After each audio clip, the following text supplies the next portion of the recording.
Hi, hello guys. Good evening or good morning. Kung Pilipinas man, ayan, good morning. Kung dito sa amin ay good evening. Yan guys, magpapalit tayo ngayon ng strut mount guys. Ito ang gagawin natin, strut mount. Yan. So ito ay isang Nissan Sentra guys. Papalitan ko to ng strut mount. Yan, tatanggalin natin yung mga gulong niyan guys kasi papalitan natin. Yan, ipinakita ko lang sa inyo, in-around ko muna. Pinakita ko sa inyo na Nissan Sentra ito. Itong sasakyan na ito. Yan, yan oh. Nissan Sentra. Silver. Yan, bago pa guys. Pero yung yung strut, lumalagotok na. Kaya, pinapapalitan ng guys, strut mount. So guys, tataas natin. Kasi tatanggalin natin yung gulong. So yan guys, tatanggalin natin yung gulong dyan. Katapos natin magtaas. Yan. So, nag-i-explain sana ako dyan guys. Kaso lang, naririnig naman yung yung sounds. Kasi yung busing natin babae naglalagay nga ng sounds. Hindi niya alam guys na nagbibideo tayo lagi para sa i-upload natin. Yan guys, nagtatanggal na ako ng dyan guys, gulong. Tinatanggalin na natin. Yan. So sa lahat ng mga kaibigan natin dyan, please subscribe naman my channel. Pasupport na. Ayan, sabi ko dyan sa inyo guys na punta ko sa likod, magtanggal ako ng gulong yan. Nandun ako sa likod, nagtanggal ako sa kabilang gulong. Sa lahat ng mga kaibigan natin, please support naman my channel para dadami naman kahit makaabot lang ng 1,000 guys. Kawawa naman yung ko. 69 subscriber lang ako guys kasi awan ko lang wala yatang nanonood sa atin. Please subscribe naman. So ayan guys, nagtanggal ako dyan ng swivel link. Yan, at saka yung lock ng guys, tinanggal ko dyan yung lock ng brake line. Ayan, brake line. Tapos yung sa ABS. Yan. Tanggalin rin natin yung wires ng ABS. Kasi nakadikit yan dyan guys sa strut. So magtanggal tayo guys ng 2 bolt ng strut. Yan. Yung mga pinakamalaking bolt niya yan. Yung sa strut. Yan. Tinatanggal ko yan dyan guys. Yan. Medyo ako guys kasi yung nag-stack yung mga tools ko kasi hindi tama sa size yung kasi kinuha yung ko, hindi ko alam kung sino nagkuha yung 21 ko. Yan, so nakita nyo guys. Yan, ginagamitan natin ng ganyan guys kasi mahigpit kasi yan. So yung impact na yan kasi pang yan, pantanggal sa mga malakas yung impact na yung ginamit natin. So yan guys, tingnan nyo guys natanggal ko na kaagad. Yan, tanggal na yan. Yan guys Yan, nag-i-explain ako dyan guys, kaso lang yun nga hindi naman pwede kasi may sounds nga, malakas yung sounds. So kaya sabi ko ko na lang to uli. Yan, bubuksan natin yung hood guys kasi yung 3 bolt nandiyan sa taas. Yan, yung tinuro ko yan. Nandiyan yung 3 bolt.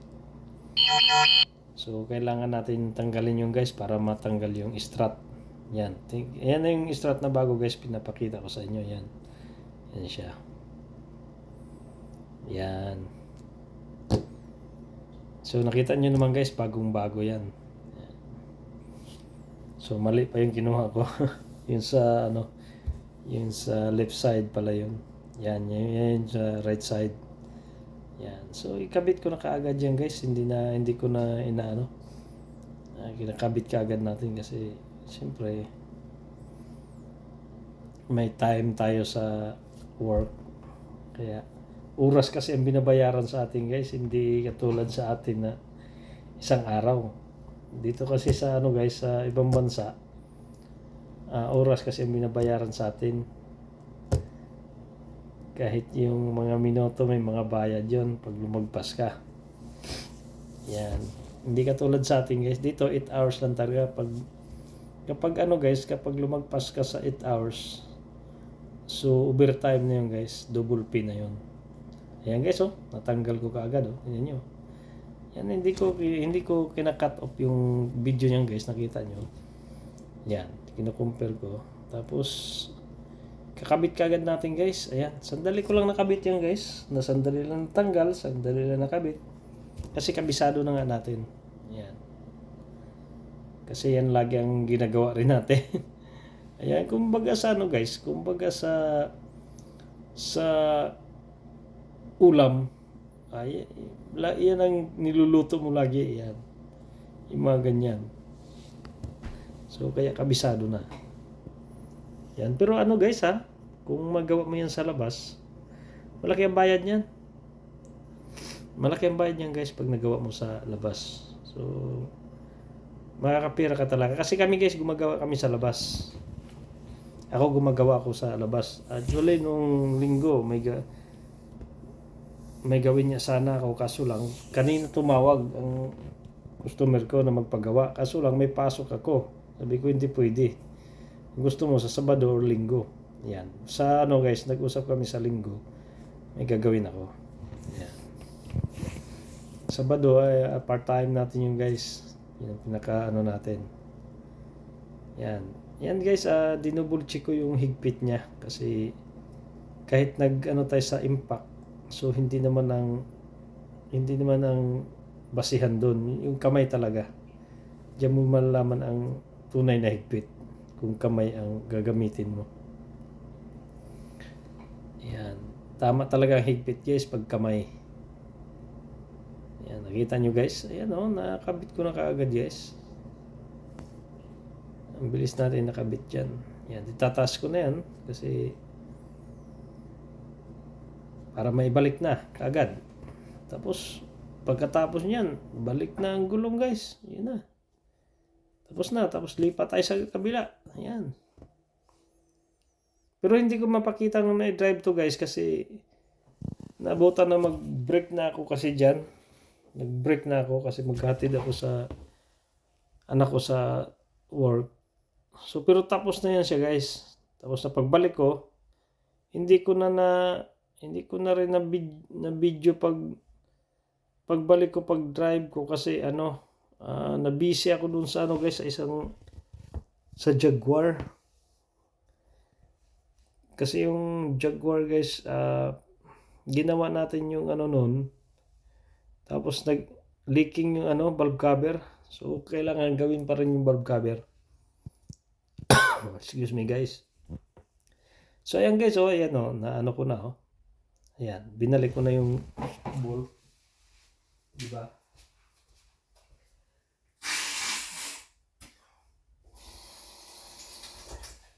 Ayan, naibalik ko na yung dalawang bolt dyan. So, tapos na yan guys. Mailagay ko lang yung lock ng yung bolt ng link at saka yung lock ng brake line. At saka yung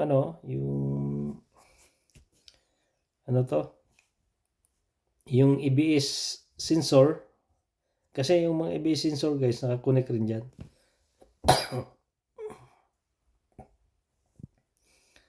So nakakunik rin yung ABS guys, kaya ipabalik rin natin.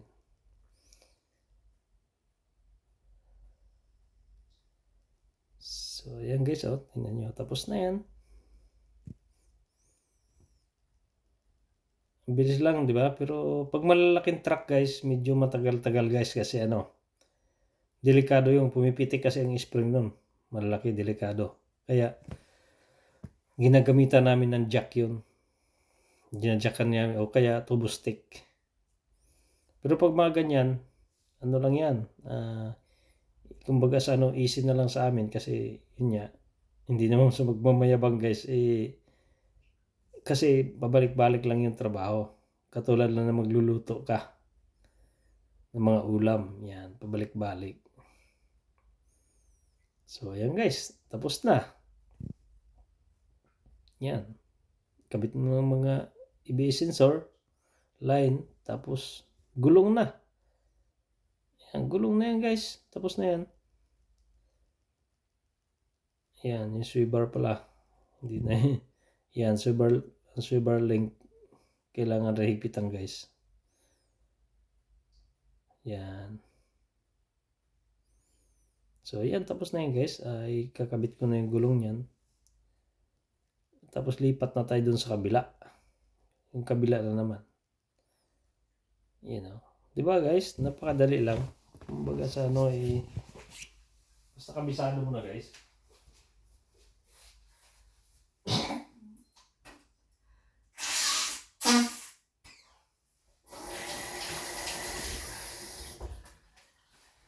Ayan, lilipat na tayo sa kabila niyan guys. Lipat na tayo sa kabila. Ayan, lumipat na ako sa kabila. Yan. So, dyan na naman yung banata natin guys. Yan naman ang tanggalin natin. Katulad pa rin doon guys. Ganun pa rin yung procedure na. Ganun pa rin sa kabila. Tanggal ng nut ng swivel link. Tapos, brake line lock. Tapos, excuse me, 2 bolt dyan sa strut baba. Actually guys, yung strut kung ibang sasakyan, lalo na kung BM or Mercedes, yan tinanggal ko na yan. May alignment bolt yan. So kapag nagpalit ka niyang strut na yan guys, kailangan mo i-align. So pero itong mga sasakyan na to guys, yung mga maliliit, yung iba mayroon din yung iba. May alignment bolt. Pero yan walang alignment bolt yan. Malalaman mo lang naman guys yung may mga alignment bolt kasi may mga washer yun na pang align. Yan. Ayan, ano lang yan natural lang na So wala siyang alignment bolt kaya hindi natin i-align. Kasi pagkaano kasi guys, ina-align muna namin kung halimbawa may alignment bolt. Pero ito wala. Yan. Yan guys tanggal na Yan, natanggal ko na kaagad. Kita nyo, natanggal ko na kaagad. Yan, tapos na. Tatanggalin na pala yung start pala.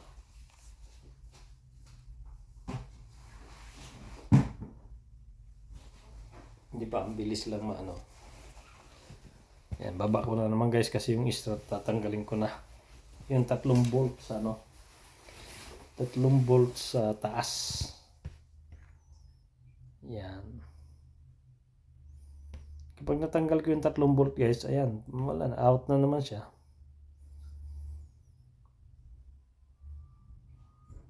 Yan.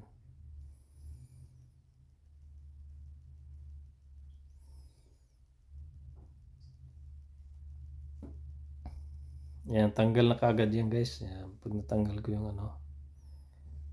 3 bolt. Yan, ang bilis lang, di ba?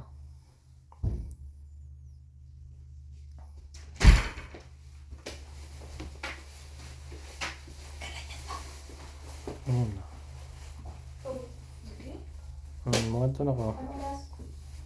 6. May didi ba siya na ginawa mo? Wala na. Okay.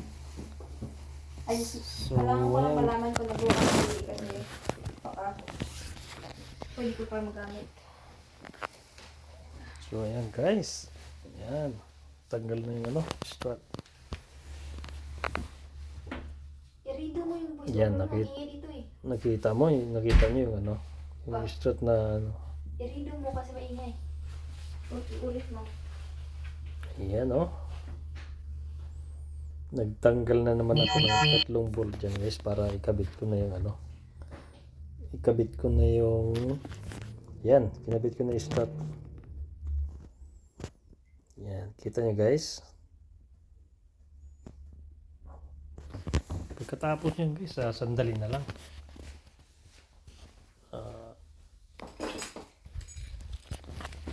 Sandali ko na makabit yan.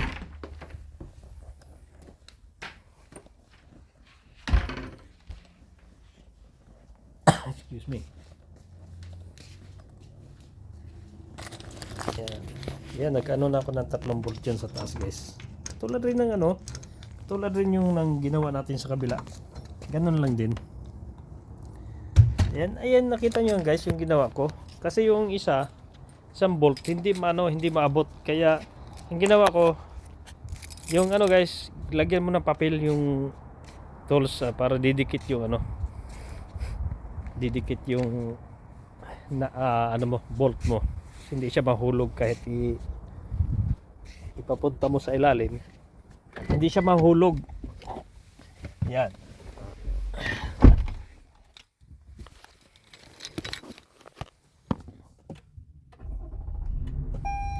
Yan, naano ko na yan dyan guys. Dinudukot ko na yan kasi nagkabit na ako ng strut.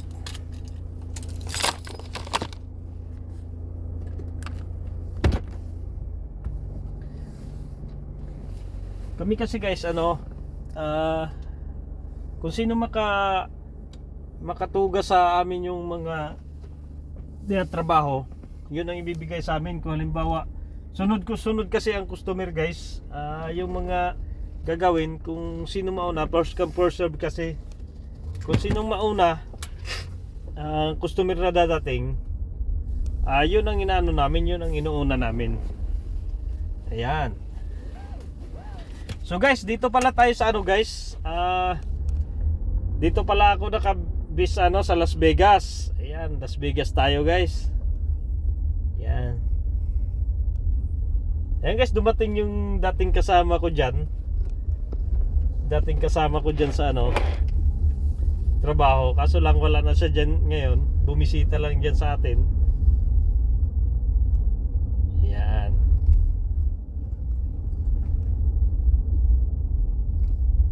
Ayan, bumisita siya sa atin.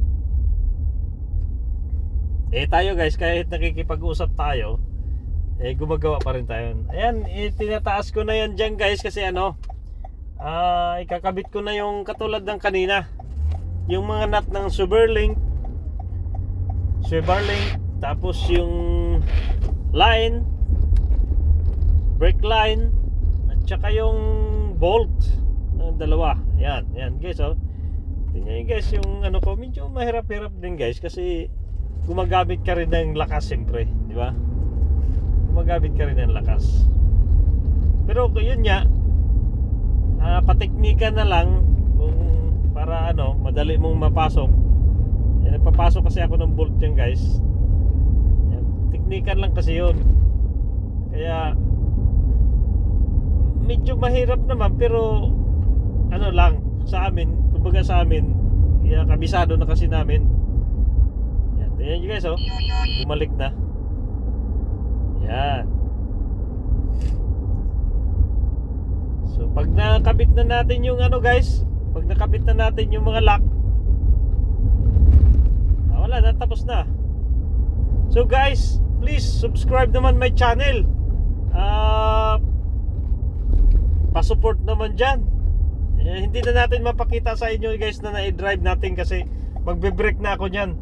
Tapos pagbalik ko kasi wala na rin sa isip ko na mag-video ako, kaya hindi ko na naipakita sa inyo. Pero so far guys, so good naman. Good naman siya, okay na, wala naman problema. Yan. So guys, please support naman my channel. Marami tayong matutulungan kung aabot lang sana ng marami-rami yung natin. Please naman support my vlogs. Yan. Para guys para lagi tayong mag-upload ng mga ganyan at least guys matutunan nyo man lang ang ibang natin, mga ginagawa. Kahit hindi ganyan guys, kahit yung iba matutunan man lang. Ayan, hindi baka makakuha man lang kayo ng ideya, 'di ba? Kahit pagpalit lang ng spark plug, ganun, mga brakes, mga rin 'yun. Malaking bagay yung guys kung may sasakyan, 'di ba? Hindi ka na magbabayad. Sa katulad sa amin guys, yung mga kapatid ko, so hindi na sila magbabayad dahil katulad yung kapatid ko, may pagawa siya, kilaw na lang kami tapos tagay-tagay, yun lang. Na, 'di ba? Siyempre mga kapatid yan, hindi mo kailangang singilin yan. Ayan guys, di ba?